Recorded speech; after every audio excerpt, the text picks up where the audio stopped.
ఈరోజు CPM party నగర committee ఆధ్వర్యంలో అనంతపురం నగరానికి సమీపంలో ఉన్న పాపంపేటకు సంబంధించినటువంటి 15,000 కుటుంబాలకు భద్రత కల్పించాలి.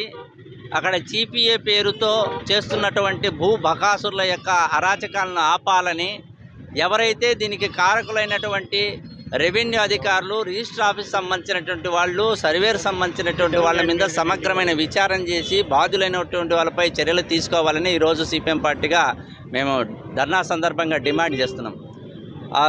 పాపంపేట భూమి సంబంధించినటువంటి 932 ఎకరాలకు గాను 296 ఎకరాలకి మాకు జీపీఏ ఉందనేటువంటి పేరుతో ఖాళీ జాగాల్లో ప్రదర్శన బోర్డులు పెట్టి ప్రజలందరూ ఒత్తిడి చేసిన తర్వాత దాన్ని తొలగించడం అనేది జరిగింది. దీని మీద హైకోర్టుకు, ఇతర కేంద్రాలకు వెళ్ళి పిటిషన్ వేస్తున్నాం అనేటువంటి పేరు మీద అక్కడ ఉన్నటువంటి 15,000 కుటుంబాలని ఒక అభద్రతను కల్పించడమే కాకుండా వాళ్ళకి నిద్ర లేకుండా వీధులు పాలు చేసేటువంటి కుట్ర బాగా జరుగుతుంది. ఇది చాలా అన్యాయం అనేది సిపిఎం పార్టీగా మేము భావిస్తూ ఉన్నాం.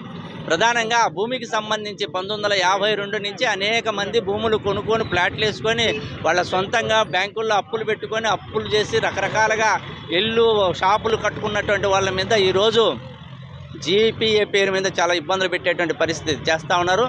అదే సందర్భంలో అక్కడ సంబంధించినటువంటి హక్కులు కల్పించాలనేటువంటి పేరు మీద రెవెన్యూ అధికారులకు అర్జీలు ఇచ్చుకున్నారనే పేరు మీద కొద్దిమంది రెవెన్యూ సంబంధించినటువంటిలో సర్వేరు యొక్క అక్రమాల వలన, ఆయన చేసినటువంటి నిర్వాహకం వల్లనే పెద్ద ఎత్తున కోర్టుకు వెళ్ళినాడు. 177 ఎకరాలకు పైగా ఈ రకంగా వాళ్ళు సర్వే చేసినామని ఆగమేఘాల మీద ఒకే వారం రోజుల లోపలనే పెద్ద ఎత్తున చేసినారు. కొన్ని చోట్ల ముందుగానే అది సర్వే చేసినామనేటువంటి పేరుతో కొన్ని రోజుల్లో జరిగింది. ఇదంతా చూస్తే కావాలని ఉద్దేశపూర్వకంగా భూ బకాసులకు అండగా రెవెన్యూ, పోలీసు, ఇతర అధికారులు ఈ రకంగా చేస్తున్నారనేటువంటిది కనపడుతుంది. మేము సిపిఎం పార్టీగా దీని మీద సమగ్ర విచారణ జరిపించాలి. ఎవరైతే బాధ్యులు ఉన్నారో అధికారుల మీద చర్యలు తీసుకోవాలి.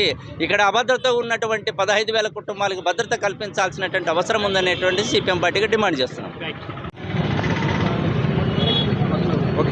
జిల్లా కేంద్రానికి సమీపంలో ఉండే పాపంపేట బాధితుల సమస్య సుమారుగా సంవత్సరం రోజులుగా సాగుతుంది. గత నెలన్నరకు పైగా తీవ్రమైంది.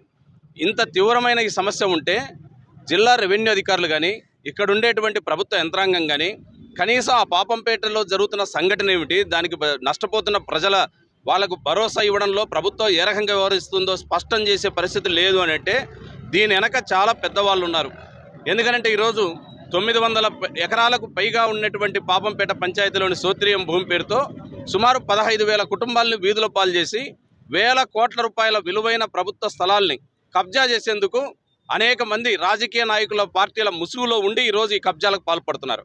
ప్రభుత్వాన్ని మేము అడుగుతున్నాం, మీరు ప్రజలకు భరోసా ఇస్తాం, ఇల్లు లేని వారందరికి ఇళ్ల స్థలాలు ఇస్తాం, అదేవిధంగా పేదలను ఆదుకుంటామని చెప్పారు. ఇక్కడ రిటైర్డ్ అయిన ఉద్యోగులు, అదేవిధంగా చిన్న చిన్న వ్యాపారాలు చేసుకుని బతికినటువంటి పేదలు, మధ్యతరగతి వాళ్ళు తమ జీవితకాలం అంతా కష్టపడి కొంత స్థలం కొని ఆ స్థలంలో ఇల్లు కట్టుకొని దశాబ్దాలుగా కాపురం ఉంటే ఈరోజు ఆ స్థలాల్ని కబ్జా చేస్తుంటే మీరు ప్రజల్ని ఏ రకంగా కాపాడతారో జవాబు చెప్పాలా. అదేవిధంగా జిల్లా మంత్రులు ఉన్నారు, మీరు ఎందుకు స్పందించడంలా? ముఖ్యంగా ఆర్థిక శాఖ మంత్రి గారు మన జిల్లా వాసి, ఆయన వెంటనే స్పందించి దీంట్లో జోక్యం చేసుకోవాలి.